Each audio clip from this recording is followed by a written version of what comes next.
Hi, Daniel. Hello. Hello. Hey. Hi. Welcome. Hey, hello, George.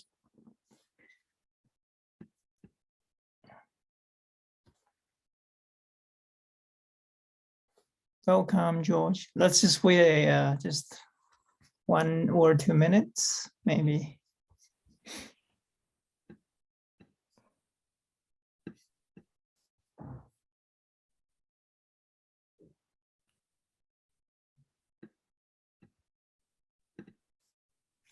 And feel free to type in as a attendee in the doc, in the meeting note.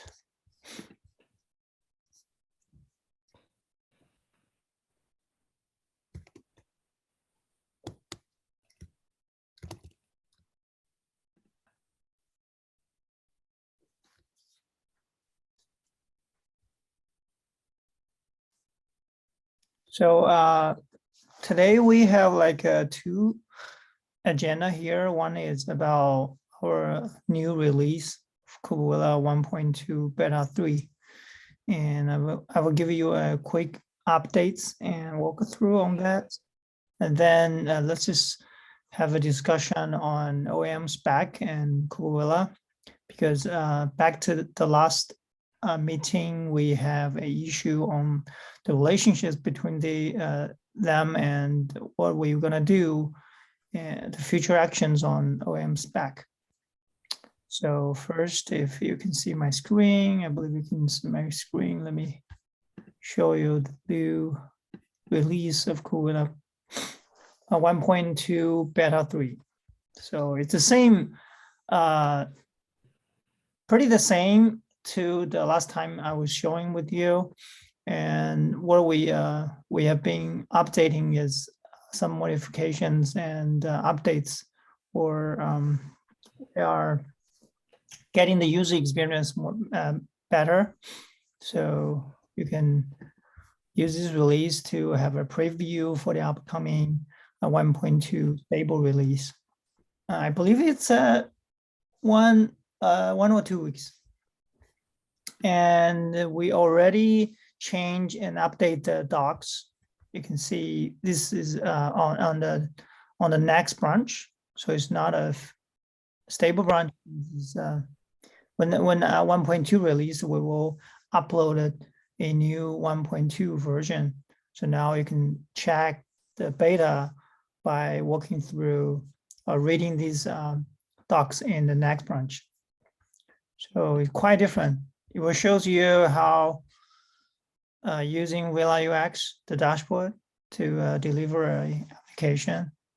So you can go through from the deploy your first application, very simple one, using a doc image to deploy a web service.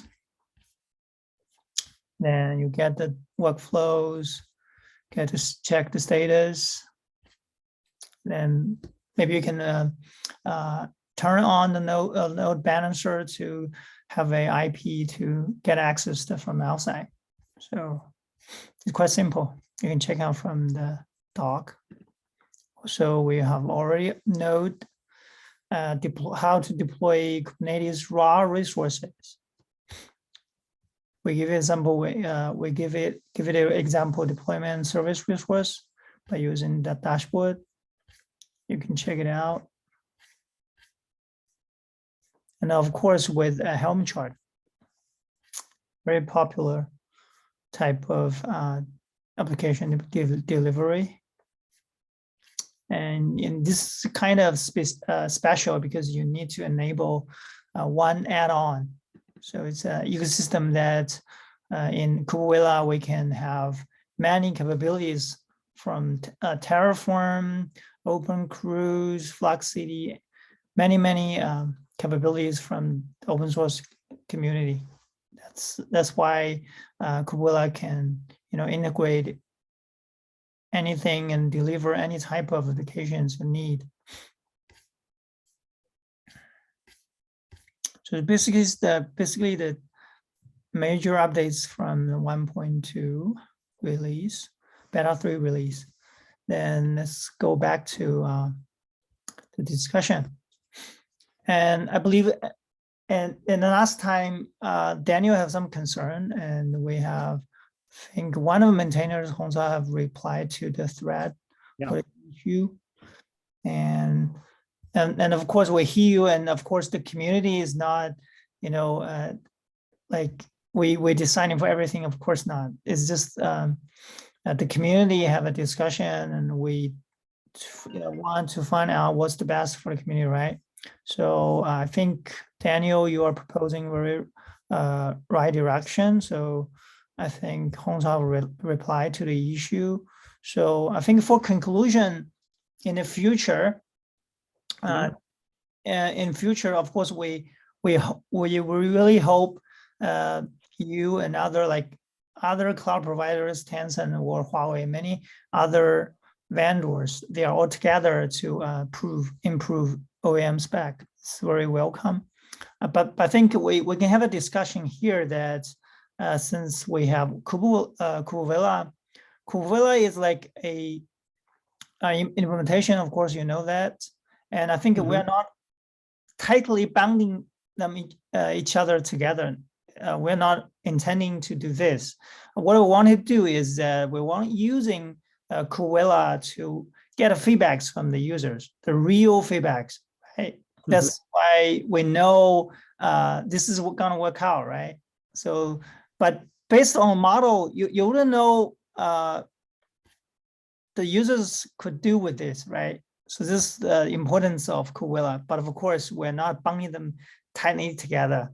If we can have feedbacks from you that, I don't know, if your clients or your users have some new scenarios that doesn't fit into OAM spec, also KubeVela, let's just have a discuss and so try it out. I think this is totally okay. So yeah, sure. I mean, I think I read the answer and I appreciate it. From our point of view, let's say to clarify how we view KubeVela, we view it as the runtime for OAM for Kubernetes. And we particularly are based on, I mean, we base our technology in Kubernetes at this point. So we plan to use it for that. Obviously, as we get feedback from our customers, some of that will be propagated back to the community, because there could be some general improvement that are not particular for one person, but can be a benefit for everyone. So yeah, we will obviously propagate that and start discussions on that. So yeah. Yes, great.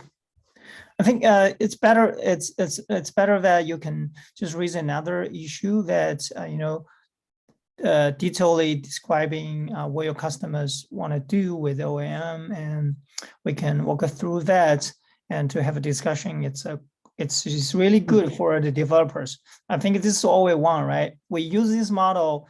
We want to serving our business values. Before that, we need to get the real, in the real world feedback from the developers. I think if it's true, I think this is very welcome and lovely to get to include in the model. I think it's quite good.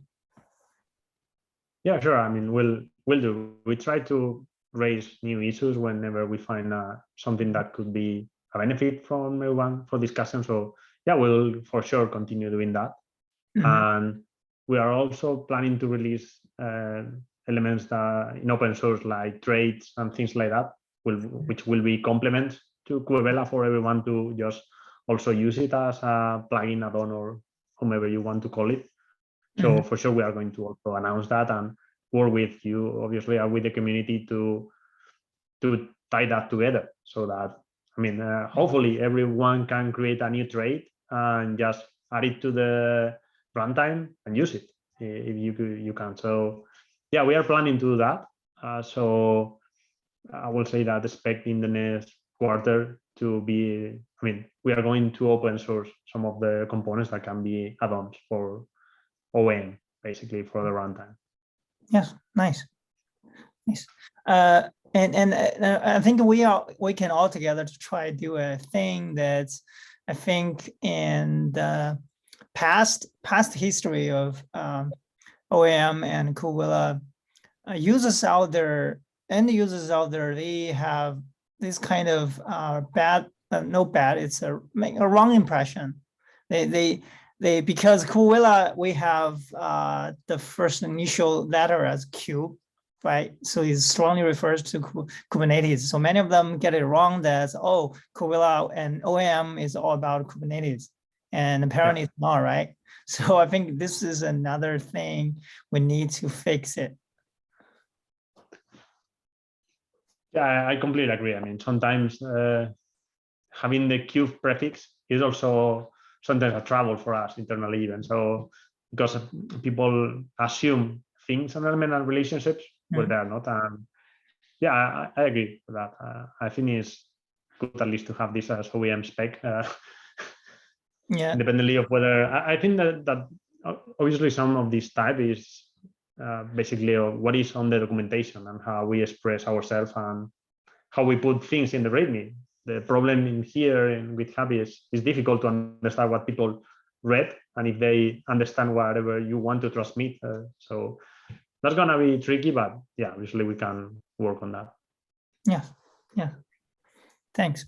I think together means us too. I think you can raise the new propositions for the spec, trades, components, anything you wanted from your real feedback from your customers. I think we can discuss it out and to make OAM spec to get feather, right? So let's see how it goes. Yeah, sure. I think that is important to basically have contributions in the sense that this is not something, it's not a technology from one person. It's like, it's an open environment. And the idea of being able to add traits, for example, I think is a nice one in the sense that as people become aware that they can add element to their system, is also a good way to complement the functionality. So yeah, that will happen for you. I mean, we are working on that and we are planning on open sourcing some elements that we have already developed, new ideas that we are discussing. Some of them are for sure we are going to gain as start this as an issue for the community for discussion. And yeah, I think we did that in the past also with, for example, with the catalog design and things like that. So yeah, we are going to continue doing that. Great, thanks so much. Oh, and besides this, on KubeVela side, I heard you are planning to do some add-ons, right? So do you have any like questions or like how to get it to the add-on, how to use it, how to make it? The thing is that internally we are playing around still with the two runtimes. We are still using the previous runtime and our traits work in that without an issue. We are starting to install, let's say, and check and debug how this is installed in KubeVela. And yeah, we have a couple of things there that are noted, but instead of sending like mini pull requests and things like that, probably it's better to just come up with a plan and say, hey, we are seeing that this law is confusing and that could help people and things like that. But yeah, up to this point, there is not an issue for that. Great. I just give it more time to explore, and of course, for KubeVela, when it comes to the 1.0 stable version, when it gets out, I believe the whole system, the whole architecture won't be changing in the future. I think it will be stay for a long time until we realize it's not work out for developers. But apparently now, I think most developers, especially in mainland China, many of them have this urge need for KubeVela because it truly fixed the some problems of them. So I think I will gather around more of these feedbacks for these developers in the future.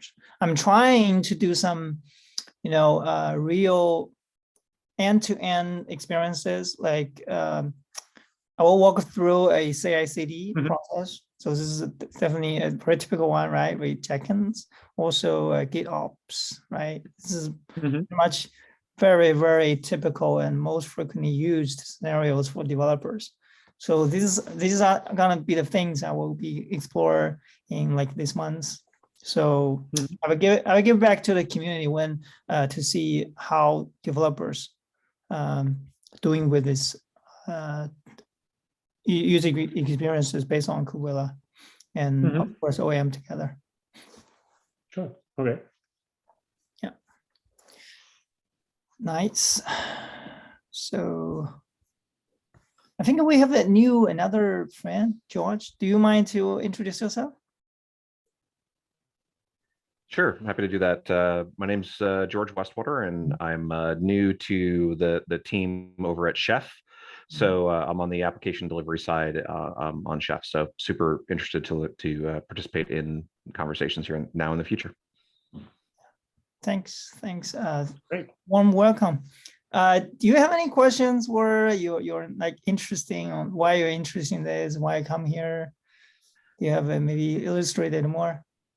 So from the specifics around my interest are around the open application model, the specification itself, and how metadata can be used to represent applications and its dependencies to simplify not just the deployment process, but what other tooling can we add around the edges to make that DevSecOps experience better? You know, how can this metadata be extracted to understand the dependencies of microservices or deployed applications to the security teams? What does it look like from shared secrets management, or even generalized resource constraints as enterprises start to move to a larger Kubernetes footprint and they start to use more and more services in this area? You know, we know that Kubernetes is going to prevent them from being oversubscribed, but that doesn't mean they have a good understanding of what their utilization, what their footprint is, and some risks. And I think that moving in this direction of having some generalized standard specs for application metadata is a good path. Nice. I think DevSecOps is also the main focus for KubeVela. But I think for lately, we don't have the community team really don't have that enough time to do things related to DevSecOps. But I think maybe 2 months later, after 1.3, I think 1.3 is a kind of milestone for DevSecOps. So you may have a more out-of-box experiences based on 1.3 version of KubeVela. It may save a lot of times when you are dealing with DevSecOps. Awesome. And have you any try out KubeVela yet? I have not, so that'll be on my list of things to do this week. Yeah, nice. It's just please give any feedbacks on this. Maybe some English writings wouldn't be that great. Apologies from my side. But if you have any questions, you may have already joined the channel of CNCF KubeVela. Maybe just raise any questions on there. Okay. Yeah, I'm most interested in learning a little bit more about the provider and plugin model and how that's going to work from that standpoint, how we can incorporate some of the Chef suite, maybe InSpec or other components to add some of that compliance components specifically around the DevSecOps area as well. Great. And ensure that I understand all your needs correctly. Please, when you have time, just leave a notes on leave some comments on notes. Then I get back to you to any questions or any questions you may came across. Okay, I appreciate that. Thank you. Yes, sure. New members to the community is quite a happy thing for me, for the community as well. Nice. I think discuss is and let's see. Oh, 3 of us. Okay. I believe we are not expecting more attendees. So if we have no further discussion, I think we will call it in this time. Okay. All right. Thank you. Have a wonderful, wonderful day and holiday. Yes, thanks. You too. Yes. Good night, Okay. China. Bye, guys. Bye bye. Bye.